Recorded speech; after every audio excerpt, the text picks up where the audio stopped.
Now, a decade ago, and for several years before that, the greatest football team in the world was undoubtedly Barcelona. They had Pep Guardiola as coach. They won the Champions League twice. They had some of the greatest players we've ever seen. Lionel Messi, of course. Xavi, Iniesta were great players in that team. And I think anybody who saw them will never forget them. They'll always be remembered. But over the last few years, the club has taken a turn for the worst. Messi left. Pep Guardiola, of course, has moved on 5 or 6 years ago to Bayern Munich and then to Manchester City. The club went technically bankrupt, and it's been extremely traumatic for Barca fans, and there are many of them. And we're joined now from Barcelona by Richard Fitzpatrick, an Irishman who works as a journalist in Spain and has been there for a very long time and knows everything there is to know about this story. Richard, thank you very much for joining us. The fact that Barca fell so far and are now trying to get back, and seemingly they are joint top of the league with Real Madrid, or they were last time I looked. Correct. Yeah, they're making an effort, but they have been bankrupt, and they were paying players inordinate amounts of money. What was the cause of the bankruptcy? I know they got a new president in who was deeply unpopular with Messi and other players. Yeah, two big financial reasons. The pandemic scuppered them, but the pandemic hit a lot of clubs, but it particularly exposed Barca because their finances were so delicately balanced. They were, before the pandemic, they were the highest earners in football, but they had huge outgoings. So, their wage bill was up at 70-80% of revenue, which is way higher than their peers in, let's call it the industry, which would be at about 55% typically. So once the pandemic hit, that exposed that fragility, and they're clambering now, trying to get themselves out of that hole that the pandemic created. And the problem with those high wages is that you can't correct them overnight. These high earners, they had to let Messi go. They couldn't afford to keep him on the books. They let Antoine Griezmann go. But there are others still at the club on these huge wages. For example, the three peso pesados, the three heavyweights in the dressing room, three of the club captains, they call them, Gerard Piqué, Sergio Busquets, Jordi Alba. They have a couple of years left to run on their contracts. Busquets expires at the end of this season, so it's basically 5 years spread over 3 players, 5 seasons. It's costing them 200 million for those. Effectively 5 seasons, 40 million. Players. Yeah, 40 million gross per season for each of them. That's absolutely incredible. Incredible. And it's not that they're starters. Piqué has now slipped down to 5th choice central defender. Alba is a reserve, although they have a plague of injuries at the moment. He is in and out of the starting team, but he's not a first choice player. So that's huge money they're wasting on these players that are effectively substitutes. And you've also got the problem they can't sell these assets that they have. So during the summer, even just under pressure to get all these players off their wage bill, they released Umtiti, who cost 30 million for free transfer. Trincao, 30 million. I think they got about 7 million for him. He went back to Portugal. Panic they bought him for 60, 70 million in a player swap with Juventus.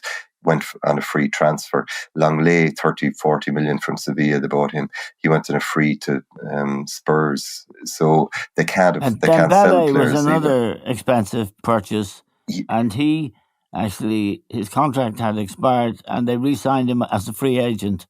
But they paid a lot of money for him, didn't they? Yeah, they did. They paid extraordinary money, 105 million plus add-ons, reaching up to 140 million for a guy. He was 20 at the time, 19. He'd scored 6 goals in the Bundesliga the previous season. It was a huge gamble, but they were under pressure at the time to replace Neymar. The two other sticks that people beat them with, of course, are Griezmann. They bought him for 135 million. They could only sell him. They agreed a deal during the week with Atletico for 20 million, huge loss on the balance sheet. And Coutinho, another player, 160 million, including add-ons. They sold him for 20 million to Villa during the summer. So they're not selling well, like compared to, say, Real Madrid, who just have to turn to Manchester United to offload their expensive earners. They got 60, 70 million for Casemiro, similar fee for Rafa Varane the previous summer, Angel Di Maria, if you go further back. They've always sold well, but Barca have not been selling well.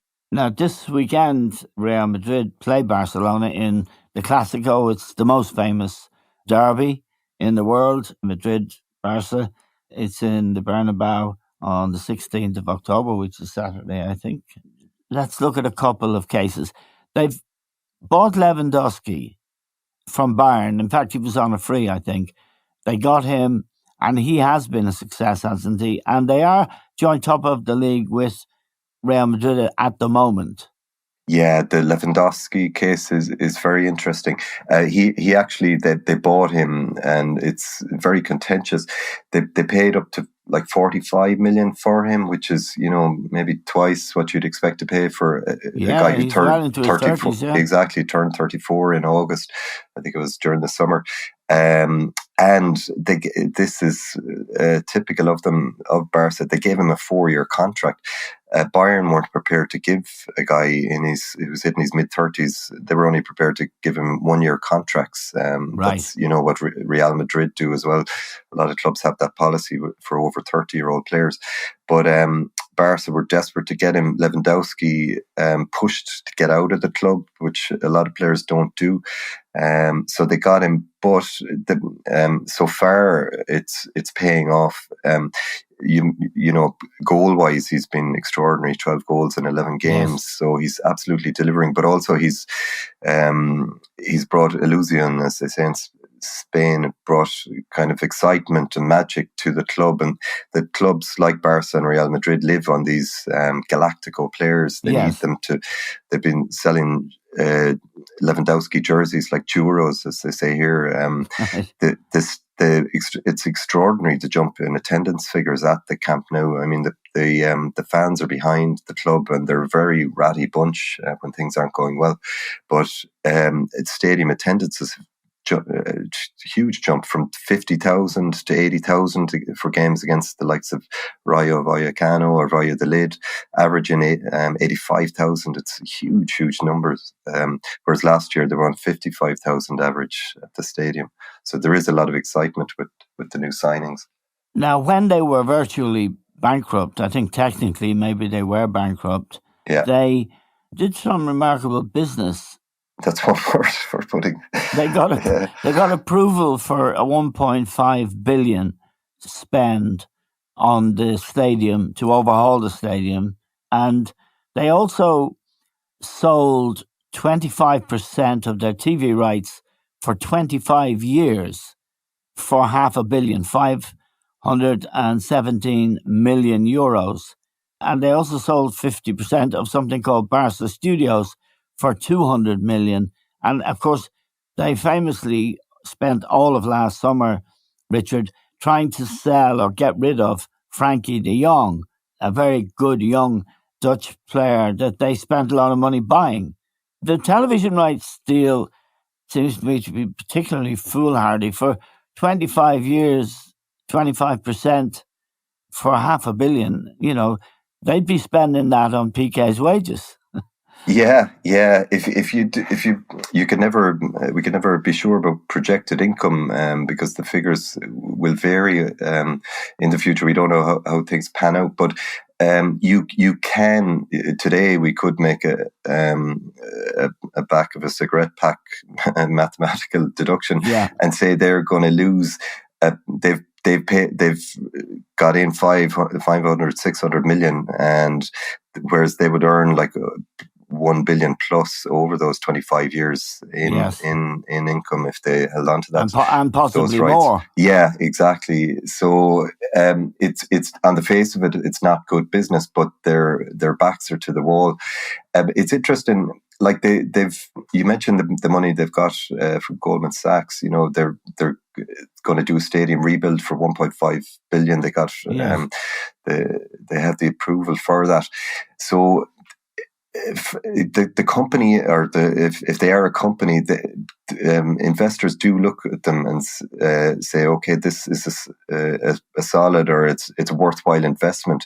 You know, other clubs would struggle to get backing financially for all these moves, but as La Liga president Javier Tebas says, Barca are a money-making machine, so he's not concerned about them long term. What will be troubling for the fans is they're just toying with their member based ownership structure, because these debtors, if things go awry, they'll call in the debts and it'll end up the company they could become 50% owned by investors, that kind of model, financial model. So that's the kind of anxiety or the worry for fans. Like Barca isn't like a club like Valencia that's in dire straits, or, you know, a club even like Burnley in England or something, who falls out of the English Premier League. They're such a huge, big brand, and they're not as badly off as the Italian clubs, who are completely in the toilet these days. The average Serie A club earns a quarter of what an English Premier League club earns. So Barca do have kind of strong enough foundations, but they're absolutely taking huge, the president called them calculated risks. They're gambling against their future, and they need very short-term success, or otherwise they look very foolish with these measures. Now, the case of Frankie De Jong is very interesting, Richard. A lot of clubs in Europe wanted De Jong when he was at Ajax. They got him. They paid a lot for him, and they spent the whole of last summer trying to get rid of him, even bullying him to get him to go somewhere else, including Manchester United, who wanted him, and English clubs, and also the big clubs around Europe wanted him. He didn't want to go. Yeah, it was a fascinating soap opera, as they say. How good is he, Richard? That's the thing, Eamon. He came to Barca. He had a brilliant Champions League season that season. I think it was 2018, 2019. You know, he mesmerised at the Bernabeu. I remember in particular against Real Madrid in a win for Ajax. But he's a holding midfielder. He typically plays as one of a pair of holding midfielders, but that position isn't there in the typical Barca structure. They usually play three across the middle, and Busquets is in that central role. So, I mean, I remember going to games last season, and you had, in the second half of the season, you had Pedri on one side, De Jong on the other side, and Busquets in the middle, and it was like a river flowing. The ball just went straight to Pedri. Would go straight to Pedri all through the game. He was a magnet. He's an amazing player. He's only 19, isn't he? Yeah. And they have got some young talent. Pedri, Xavi. Exactly, yeah. Balde, who's only 18. Yeah. Gavi's 18. Mm-hmm. So this is probably, certainly the hope that there would be another group like the Xavi and the Messi team, who had grown up together at their famous youth academy, and that this may happen in the case of Xavi, Pedri and Balde. We should just say, and I haven't mentioned it really except in the introduction, Xavi, who was the captain of that great team, is now the coach. How is he regarded, and how has he done as coach? Yeah, he like, I mean, you mentioned Xavi there has come into Xavi is keeping De Jong out of the team this season. He's still a teenager. I mean, Xavi wouldn't be so romantic that he'd play with his own career. You know, he's picking Xavi for a reason ahead of De Jong. So De Jong hasn't really done it over in the 3 years while he's been at the club, and that's why the club were keen to sell him during the summer, because he was a saleable asset. They would have got 80 million plus for him from Man Presumably, United. the reason he's not going, Richard, is his salary. Yeah, it definitely, one of the big factors is the money. He's owed a lot of money. He deferred wages to 17 million during the pandemic. He wants his money back. He's also, his salary is weighted to be a lot higher in the last few years of his contract. Right. I think his contract goes until 2025, 26. There's a good few years left in it. 2026, I think. So he wanted to hold on for that money. Also, the word from his camp is that he's very happy in Barcelona with his partner. They like the city. He was always a Barca fan. He wants to make it at the club. He wants to dig in and prove himself. So he wasn't keen to leave. And he had the power, because he has this contract that runs for a few more years. There's nothing they can do. And they tried, as you say, bullying him. They even threatened him with criminal actions. They were saying that the contract renewal he negotiated with the previous president was illegal, this kind of stuff. So, but he dug in and he's staying put. But for now, Xavi isn't picking him on his starting 11. So he has to prove himself. What kind of football is Xavi offering? I mean, does he favour the style that Pep and the team that Xavi captained played, what they call tiki-taki, short passing, lots of movement, that kind of football? Or is there any distinctive style? Oh gosh, yeah, he's straight from the Guardiola, Cruyff school, possession-based or position-based football, they call it here in Spain. The two wingers playing wide, high line defence, the high press, which is working. That's Xavi in particular. Midfield is like an engine. He just runs all day.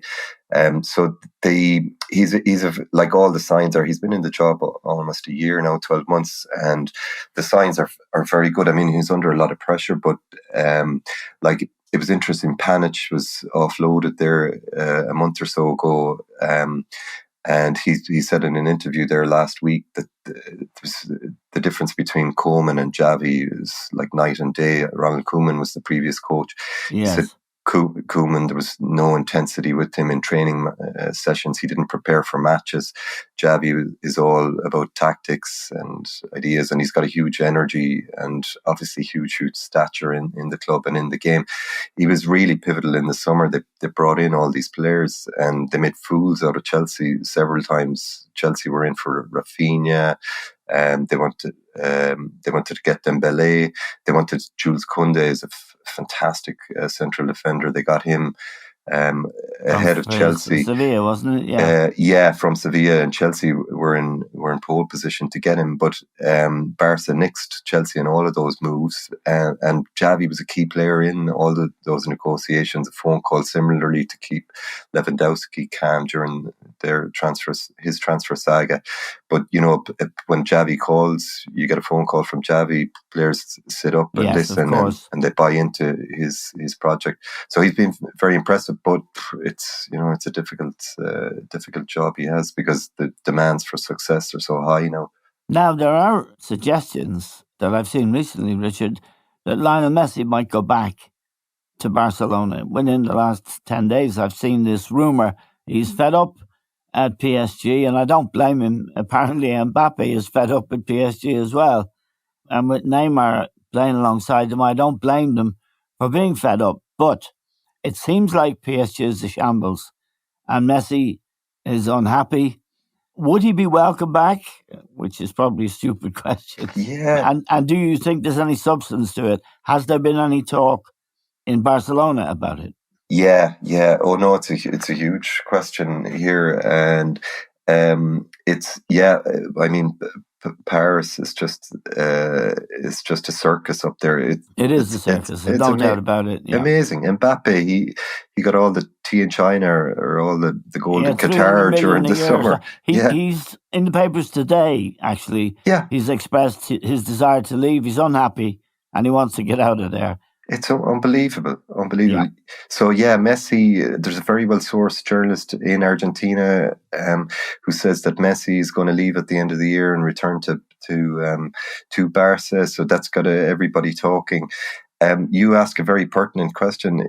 Would it be a good or a bad idea that he comes back? It's a really valid idea to wonder about. Yeah, he hasn't looked the same player with PSG. I have to say, Richard, I watch as many of their games as I can see, but that could be a lot to do with the standard of the French league, which is poor, the lack of inspiration. Yeah. He's got very close to Neymar, which I'd be worried about because Neymar, well, apparently they get on very well. They do. They socialize together. That's not good because where Neymar socializes, Messi shouldn't be. Yeah. I doubt he'll be out in the town like Neymar will, but it's just a bad environment. You'd have to think Messi in his defense last season, he had a bad bout of COVID and he was injured, so that's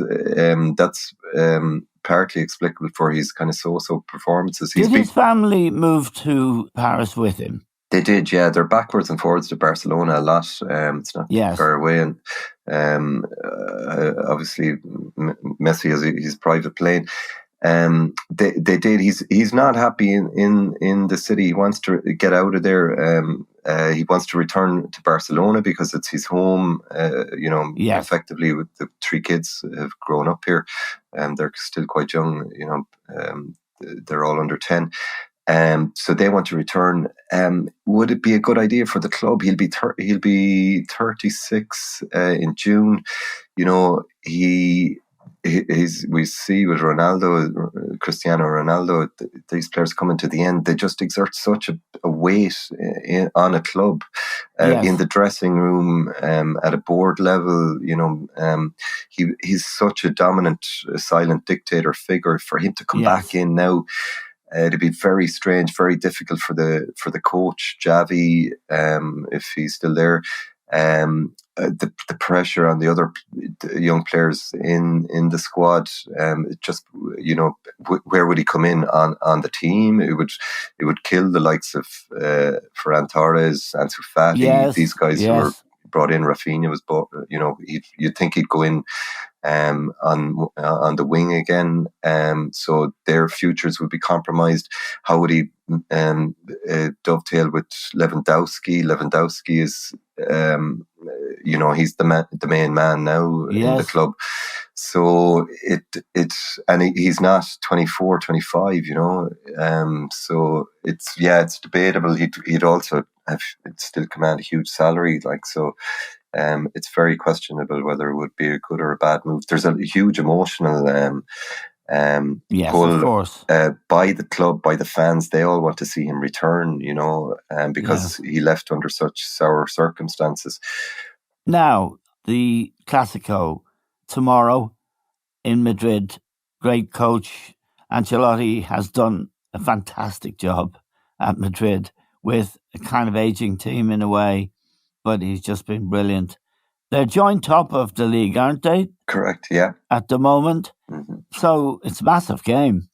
It's huge. I can't remember Clasico is important, particularly for Barca, not in many, many years. And also the two clubs have pulled away from the other clubs in La Liga. It was quite even for the last 3, 4, 5 years. But Atletico have fallen off. So Clásicos always have a huge bearing on the title race. Of course. This one, for emotional reasons, Barca could very easily get spanked 3-0. It's at the Bernabeu. Benzema, yeah. Yeah, and that would create problems. Real Madrid as you said, Ancelotti did an extraordinary job. They came in last season and they won a double. Yes. They don't normally do that, Real Madrid. All those European Cups they've won, they rarely win the league the same season. They did it in 2017, and you'd have to go back to 58, was the previous time. Really? Even though they've won 14 European Cups. So they won the big double. They're motoring this season again, undefeated. They've qualified for the knockout stages of the Champions League, and they're just look like a machine. Now, it's interesting. I wonder what will happen over the length of a season. You've got the World Cup coming in. Ancelotti, Yes. the previous time he was in this job, he'd delivered a Champions League trophy his first season, the first in 12 years in 2014. And the following season, they went on, they were on a high. They won 22 wins in a row. It's a club record. I think it might be a world record. It's definitely a club record. But then they started to falter in the spring, and they ended up the season trophyless. Ancelotti was out on his backside, sacked at the end of the season. So his football seasons are long. The wheels could come off there. But at the moment, they look really, really strong. So it's a very, very difficult tie for Barca. Barca won last spring at the Bernabeu. You might remember 4-0. It was a great performance. Yes. But Real Madrid at the league wrapped up at that stage. They were still in the Champions League, so it was a completely different set of circumstances. Just one correction I think I should make. The 16th of October is on Sunday. Is it right that the Clasico's on Sunday? Yes. Yeah. You're right. Yeah. Sorry for anyone who's listening. One other question. I know that Barca and Real Madrid, there's a small group, Barca, Real Madrid, I think it's one of the Italian clubs, who are persisting with the idea of a Super League. Oh, Juventus. Juventus, exactly. They've taken it to court. My view is, what separated the Premier League, Richard, as I'm sure you'll agree, from the rest of Europe is the money generated by television in the Premier League, because it's so competitive, because it's watched everywhere in the world, and they have amazing deals. My view is that they'll win. Nobody else thinks that, but I think the judges will rule in favour of the argument which Barca, Juventus and Real Madrid will be making, which is that they are businesses and they are free to organise themselves as they wish. And the last time this was tested, or the defining testimony, was with the Bosman ruling. Bosman was a player in Belgium. He was at the end of his contract. He wanted to leave. His club stopped him, and he went to court. And the final ruling of the European Court was, Bosman was arguing that he was a worker like any other worker. The club's football was arguing that football was special, that it wasn't a business, that it was a sport. The court found that it was, in fact, a business, and therefore Bosman was right. And that's what led to freedom of contract and all the money that everybody's earned since. Exactly. Now, what we're looking at the moment is Barcelona, Real Madrid and Juventus arguing that we're not bound by sports rules. We are a business, or businesses, and we are entitled to organise our businesses and our dealings in our own interests. So go away. I think the judges might find that their argument is valid. Big time. Everybody's a bit of breath. The ruling will be in England. They're not even talking about it. Yeah, no, well, here, for self-interest, it's a huge thing, because the two main movers in it are Barca and Real Madrid, and also Juventus.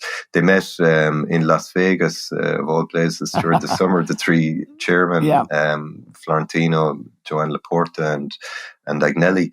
They're full steam ahead. They've adjusted their league setup. They want to have it an open competition, so there'll be relegation and promotion. Laporta was hammering on about it again last week, saying, we want clubs. He's the Barca president. Yes, sorry. Joan Laporta was saying, we want clubs from all over Europe to play in it. It'll be an open league. He was talking about the romance of Leicester winning the English Premier League a few years ago. That's the kind of structure we want. The ruling will be made in December, but the initial ruling. So let's see what happens. It's it's a big play between the power. You'd wonder what'll happen. Oh, It's the power of the absolutely. English Premier League. Yeah, but They're running it's away with, like, during the summer, even the English Premier League spent 1.3 billion net on transfers. La Liga oh spent yeah, 55 million. You know, they're just yes. I a mean, huge the Premier engine. League is going to dominate more and more, Mm. but this iceberg is looming, and I think I'm not saying what I favour. That's Mhm. not the issue. In fact, I favour things being more equal, and I think with the power of the Premier League, that's not going to happen unless there are changes. But we'll see what happens. Richard, we're very grateful to you for joining us from Barcelona. Thank you very much indeed. We're grateful to Richard Fitzpatrick.